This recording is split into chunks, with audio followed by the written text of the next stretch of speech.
My name is Harper Ellis, 26 years old, and I'm a furniture designer in Portland. Last 4th of July, we were all crammed around the long oak table in my parents' craftsman house in Laurel. Fairy lights twinkling, burgers smoking on the grill, the whole perfect American family scene.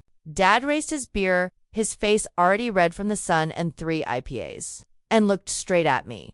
"You've been freeloading long enough, Harper," he said, voice loud enough for the neighbors to hear. "Pack your crap and leave, and never come back." Mom laughed like it was a joke. My sister Quinn smirked behind her phone, filming it for her stories. The cousins chuckled. Aunt Lisa actually clapped. I just sat there, fork frozen, halfway to my mouth, feeling the words slice clean through me. They thought they were finally free of the difficult daughter who dared to chase a dream instead of a paycheck. My phone buzzed in my pocket. One new email, subject line, Ellis Family Trust immediate action required. I didn't open it yet. I just smiled, small and calm, and said, okay. They had no idea what was coming. If you've ever been kicked out by the people who were supposed to love you, drop your city in the comments and subscribe. You're about to see how tables turn. Growing up in that house, I was always the spare part. Quinn, 2 years older, was the star. Strata student, prom queen. The daughter who made everyone proud. I was the quiet one, sketching chair designs in the margins of my homework, building miniature tables out of scrap wood in Dad's garage. At 12, I entered the Pacific Northwest Young Designers contest and won first place for a kid-sized rocking chair made from reclaimed cedar. I ran inside clutching the certificate, breathless. Dad glanced at it, handed it back, and said, "Good. Now go help Quinn pick her homecoming dress. That's what matters." 3 weeks later, Quinn got a C on a history test, and Mom threw her a you-tried shopping spree at Nordstrom. New boots, new purse, new everything. I got extra chores for leaving sawdust on the garage floor. By high school, I was restoring thrift store furniture in secret, selling pieces on Craigslist to fund community college. Every dollar went into a jar labeled studio. Dad called it playing with trash. Quinn called it embarrassing. Still remember the day I got accepted into the Rhode Island School of Design with a partial scholarship. I showed Mom the letter at breakfast. She skimmed it, set it down, and said, "Quinn just got early decision to University of Washington. Full ride. That's real achievement, Harper." That night they took Quinn out for sushi. I ate cereal alone, staring at my sketches, promising myself one day I'd build something they couldn't ignore. The favoritism never stopped. It just got more expensive. Quinn dropped out sophomore year, decided college wasn't for her, and moved back home. Mom and Dad bought her a white Jeep Wrangler for inspiration. They paid for lash extensions, Pilates memberships, a destination wedding shower in Tulum. Meanwhile, I graduated RISD with honors, moved back to Portland, and started Harper Ellis Designs out of a 200-square-foot studio.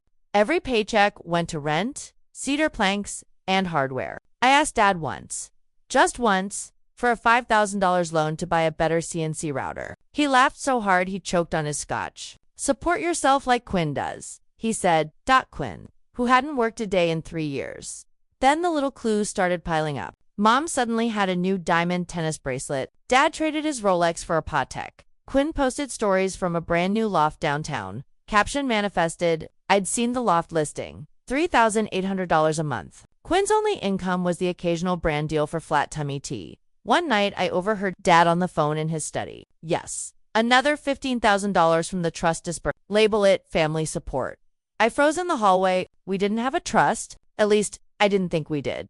My best friend, Riley, industrial designer, my ride or die since RISD, told me to dig. People don't just manifest Patek's, Harper.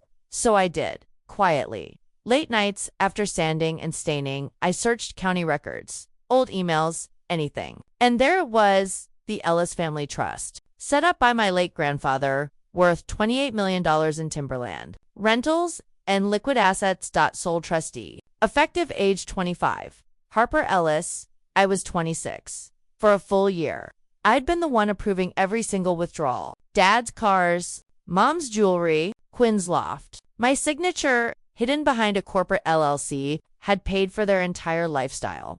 They had no idea. 4th of July arrived like a fireworks show of arrogance. The backyard smelled of charcoal and entitlement. Quinn livestreamed the whole dinner, panning to her new engagement ring for carats, gifted by her fiancé whose startup had mysteriously tanked. Last quarter, Dad grilled me in front of everyone. "You still playing with splinters, Harper? When are you getting a real job?" Mom laughed. We can't keep carrying you. Quinn zoomed in on my face. Say hi to the freeloader, guys. That's when Dad delivered the line. Pack your crap and leave, and never come back. The table erupted in cheers. Someone started chanting. I stood up slowly, brushed burger crumbs off my jeans, and said, got it. Then I opened the email I'd been waiting for. From Margaret Park, trust attorney, ready to execute your instructions. Miss Ellis. I typed one line. Freeze all non-essential disbursements effective immediately. Send. Dot.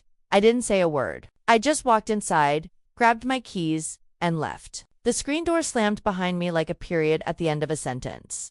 3 days later, the card stopped working. Quinn called me screaming from Nordstrom. My Amex is declined. Fix it. I let it ring. Mom left voicemails that escalated from confusion to panic. Harper, the mortgage payment bounced. What is going on? Dad texted a single line. Come home now. I didn't answer. Riley and I sat on my studio floor eating Thai takeout, watching the chaos unfold through Quinn's frantic stories. Caption, bank error or witchcraft. By the end of the week, the property tax notice arrived $187,000. Due in 14 days or the house would go to auction. Dad called 47 times. I finally picked up on the 48th. You did this. He snarled. No, I said, voice calm. You did this when you told me to leave and never come back. I'm just following instructions. Silence. Then it choked. Harper, please. I hung up. Margaret Park showed up at their emergency family meeting 2 weeks later. Heels clicking across the hardwood I'd helped refinish as a teenager. She laid the trust folder on the same oak table where Dad had banished me. Miss Harper Ellis has been sole trustee for 13 months, she announced. Every withdrawal required her approval. She has chosen to redirect all future income into Harper Ellis Designs. Quinn went white. Mom dropped her wine glass. It shattered like ice. Dad aged 10 years in 10 seconds. Margaret left a single document behind, a bill for $187,000 in back taxes, payable immediately, or the house would be seized. I wasn't there to see it, but Riley sent me the video Quinn accidentally posted before deleting. The comments were brutal. 6 months later, I'm standing in my new workshop in the Pearl District. 4,000 square feet of reclaimed timber and sunlight. My first collection handcrafted dining tables made from the same Oregon walnut grandfather's trust once owned sold out in 9 minutes. Vogue called it the breakout furniture line of the year.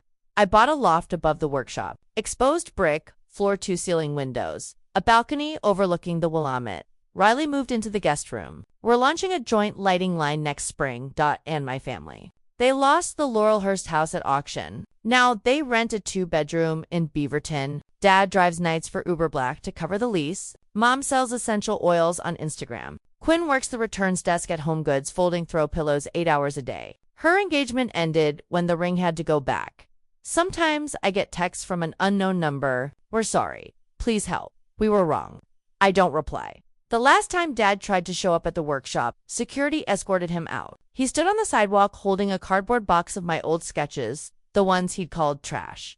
I watched from the window, coffee in hand, and felt nothing but peace. This wasn't revenge. It was consequences. I built every chair, every table, every penny of my company with my own hands, long before I ever touched the trust. The money was just the final period on a story they never bothered to read. To everyone who's been told to leave, disappear, to stop dreaming, don't build your table. Set your own places. And when they come crawling back, remember, some doors aren't meant to open again. Thank you for listening to my story. If it hit home, tell me in the comments what would you have done that 4th of July night. Like, subscribe, hit the bell, and let's keep proving the doubters wrong together. See you in the next one.